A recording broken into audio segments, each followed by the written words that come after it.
Welcome to this preview of UFC 330. Obviously, getting straight into it. Obviously, Ian Garry and Makhachev at the top of the billing, but we'll start off.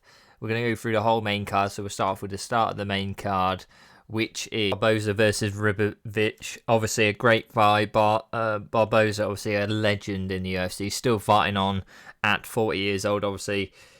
Especially in these lower weight classes where Barbosa is, it becomes very tough. Your speed is lost quite, a lot earlier than 40 years old. So, people very much struggle to get into their mid to late 30s in them divisions. And he's still going at 40. He has lost his last three. So, look, if he loses again, I think that's done. I don't see him coming back post that if he does lose. But, look, he has got a 6-inch reach advantage going into this fight, which is incredibly big, especially at the weight class he's at. Lost in the first round last time out against Jalen Turner, which isn't a very good look. It looked quite bad. It looked like a big stoppage. He's coming back post that. Hopefully he's fully recovered. Riovvic obviously lost against last time out to an arm triangle where he got taken down early. And really kept grounded in that fight totally. The control was quite incredible. Riovvic couldn't cope with it. That won't be a problem this fight for sure. Barbosa isn't really going to try and keep you on the ground and go like that. That's just not his style of fighting. It's going to be a stand-up fight for both. And who do I think will win? I think the reach is a problem, as Barbosa is still dangerous, but I just think Barbosa cuts so easily. Now, you saw that in Jalen Turner fight. It was a good elbow, but he cut so quick, so easily, and I think that might be a problem going forward. I think it was a good elbow, and look, it could not be, but I think he's slower moving. I think his faces took a lot of punishment throughout the years of his career, even though when he did well, he's still taking punches. That cut resistance becomes very lacking, especially at this age with the amount of fights he's had, high level fights as well. A cut becomes so much easier to have, and Barbosa, I think, is showing that. I think he is slower. I think, look, he's got a good reach advantage. I think he needs to stick behind that jab, but for how long can he stick behind that jab before the speed of punches, the speed of movement, it just isn't enough to keep Riovvic off, and I think that is the real problem. Riovvic will get the KO TKO here. I think also his punch resistance might be a little bit in question. I think he takes a punch way less soundly than he used to, but also just keeping people off him is just incredibly tough when he hasn't got the speed of the kicks he used to have. That was his main game. That's how he won most of his fights. That speed of kicks just set stuff up for him and kept people off him, so he could use that distance, use the reach, and do pull off some incredible kicks to get KOs. So look, I think it'll be hard. Barbosa will retire, I think, post this fight if he does lose, like I think he will. But fair play, Hall of Famer for sure. Incredible fighter and amazing to see him in the UFC. And I hope let's hope he wins and he carries on. At 40 years old, what a career. And I only wish him the best. But I do think he's going to find it very tough in this fight. On to the next fight of Malik versus Datus. I think that's how you say it. Obviously, a great fight. I think 5-inch reach advantage for Malik. Both coming off losses in the last fights. Malik obviously couldn't get really a takedown in his last fight. He found it a right problem in his last fight. That jabs, the kicks just kept him off. The leg kicks really caused him issues early on. That strength for a takedown comes from the legs. You start taking them out early, you can sooner rather clinch up, and them jabs just kept him off, kept him out of range, and when he did get in range, he got punished for it. So that'll be a problem for him. He's trying to redeem that in this fight, and look, really, he's got to do a lot better. He can't, as soon as you start getting your legs kicked out behind the jab, you're getting hurt. Early on, them leg kicks were incredible. If Stoltz-Struce can do anything similar. Stoltz-Struce, obviously, last two fights has lost. Last fight against Gastelum at Noche UFC, obviously an incredible, massive event where, look, he did lose. Very good leg kicks though against Gastelum as well, and this is where I think this could be a problem for Malik. Got caught a lot in the exchanges with the power left straight, obviously from Gastelum. He's got to watch that. He's got a big reach disadvantage here, which Malik will be looking to exploit. I think 100% Gastelum is still, even throughout his career has been, but especially now coming, really to the end of his career, he's incredibly tough still. And I think that's part of the problem Stoltz found in that fight. He was just way too tough. And I think for someone who's less tough, with them great leg kicks he used against Gastelum, and Malik already showing he has sort of a problem with leg kicks. He found it a real problem. Round one, his leg was massively battered very early round one. I think, look, probably less openings because of his size, but I think there still definitely will be openings for them leg kicks, and I think they will hurt Malik, and I think that could be a big part of the fight. I think Malik is a massive favourite, and I do think that's a bit of he's a massive favourite, but there are clear things here I see that actually could mean Stoltz wins this. I think he may win. I'm believing that he will. I think he wins by decision. I think good leg kicks sort of stops the ground game as much, and I think he can use that then to catch Malik and get on the inside more than he does now. He did in his last fight against Gastelum. He did incredibly well doing that. Obviously less reach to contend with, but as soon as them legs are starting to go, it becomes a lot easier to stop the takedowns because there's less power and less explosive force coming from the legs.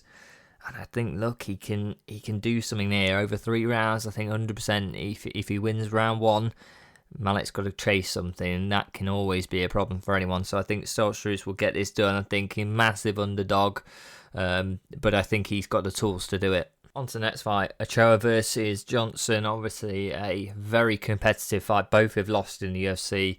But look, both have positives and negatives to both their games. I think it's a very fair matchup, a very 50-50 matchup to be 100% honest.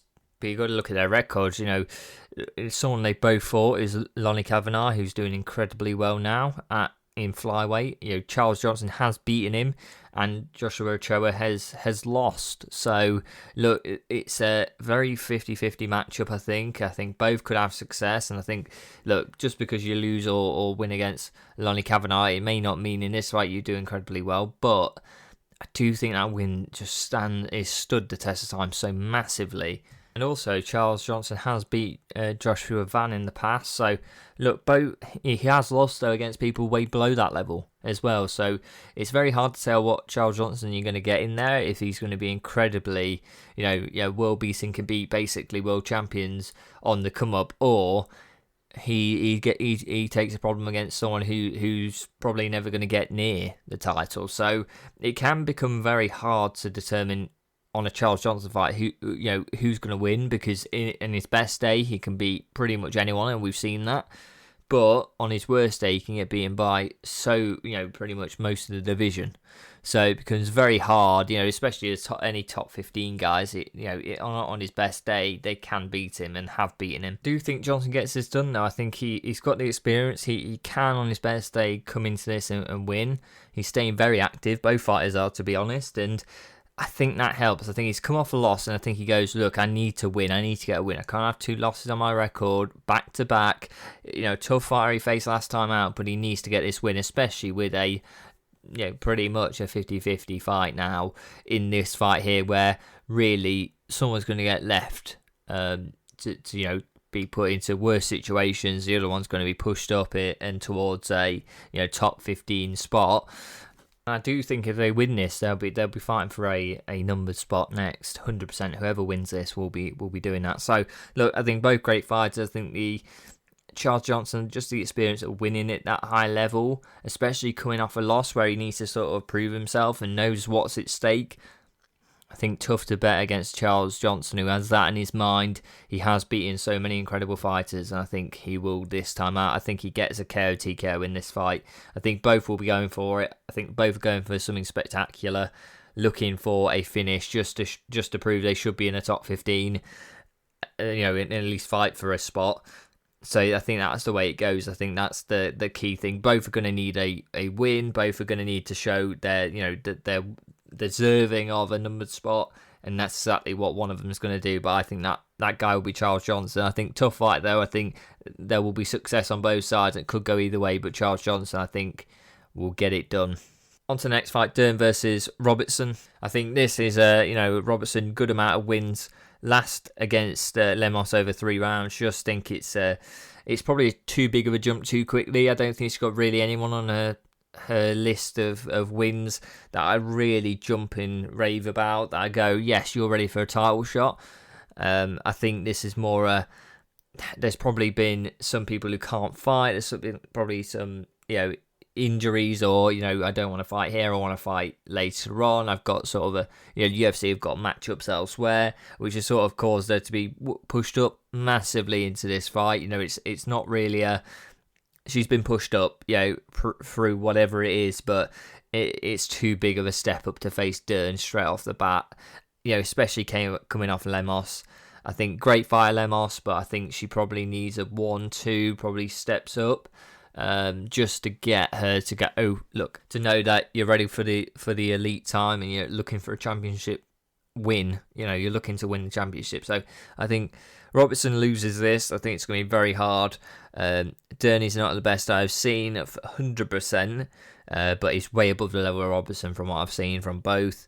And I don't really think Robertson's faced anyone, I think, that could really, show the skills, the experience, and the ability over 5 rounds that Durn can. Durn gets this to the ground quite easily, shows a very controlled performance, and gets a submission with no real danger to herself. I think she will control the fight early, and get the win quite easily, which will just show how much of this is definitely a few steps down for Durn against Robertson. I think it's tough for her. Robertson to come into this, look, always got a chance and a puncher's chance, of course, and she's good at stand up, she's good at all that, but too big of a jump, and I think she'll learn from it. But I think she needs that quite controlled ascent, needs to understand where she's missing her, where's her game missing versus them very elite, title contenders at current, and I think there are gaps, and Durn will expose them. We'll get a submission early. I think it'll be round 1. Maybe max mid round 2. I don't think it's much more than that. On to the main event, Islam Makhachev versus Ian Garry. Islam Makhachev, some of the best performances in the UFC, and it got to be one of the better fighters in the UFC at current, if not one of the best. I think pound for pound is way up there, and I think maybe even you say he is the best at current with the current performances you've had, and this is where I'll get into, and you see the angle I'm going for. He's won the championship at welterweight. He was a lightweight champion. I don't think at lightweight anyone could really touch him. I think Tapira, we've seen, couldn't really touch him, or wouldn't have. Makhachev going up in weight, though, has been the champion, but Ian Garry's a bit of a different story. I do think Makhachev could find that against some fighters he does become quite undersized in the welterweight division. I think Ian Garry's probably not got the size, he's definitely got the reach, he's definitely got the length though, and I think he will be stronger than he probably looks 100% in that welterweight division against Islam Makhachev. Ian Garry obviously 6'3", and versus a 5'10", and Ian Garry is got a 4-inch reach advantage, which is incredibly useful with Ian Garry's game of jabbing. Ian Garry showed in the Rachmanov fight though, he did lose that, but he had great defense. He could really go against a big guy, and a guy who can wrestle and can clinch, and he showed real great form in that fight where you say, I thought Rachmanov was 100% going to be the next world champion. I think he may come into the sport and do incredibly well when he comes off the injuries he's currently got. But Ian Garry really showed how good he is, and I think the takedown defense will be great. I think that just the natural strength of Ian Garry being 6'3" will provide a bit more leverage to help him defend than the lightweights Makhachev is beating on the ground type thing. I think Makhachev is great on the stand-up as well. He's not just looking to go to the ground, but I think 4-inch reach advantage against someone who's so fast like Ian becomes a real issue. I think he gets struck. I think he has to take it to the ground to get this win. And I think Ian could do incredibly well in this fight.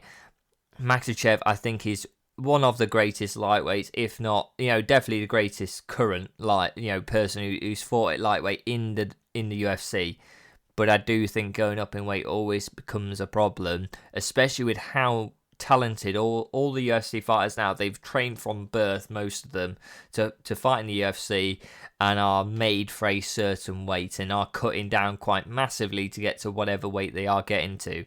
The fact that Makhachev can make lightweight, that becomes a problem, because actually people are coming down from a further their walk-around weight is higher than Makhachev's naturally, and so they're just about getting down to welterweight. And that is the key problem. I think that's going to be just natural strength can help you defend takedowns. And I think Makhachev is going to have to go to the ground in this fight. Look, Makhachev will have success. It's not what I'm saying, I think. But Ian Garry may just get the 3 rounds into a decision. I think that's how it works. I think Ian keeps it at the end of his jab. Makhachev may start getting frustrated late on in the fight, trying to rush things and getting caught with stuff. And I think that's how Ian wins. I think he just shows enough to make Makhachev have to try and force something, and that can be a real problem with reach advantage of Ian. Ian being 6'3", it's going to be a problem trying to keep hold and keep him controlled.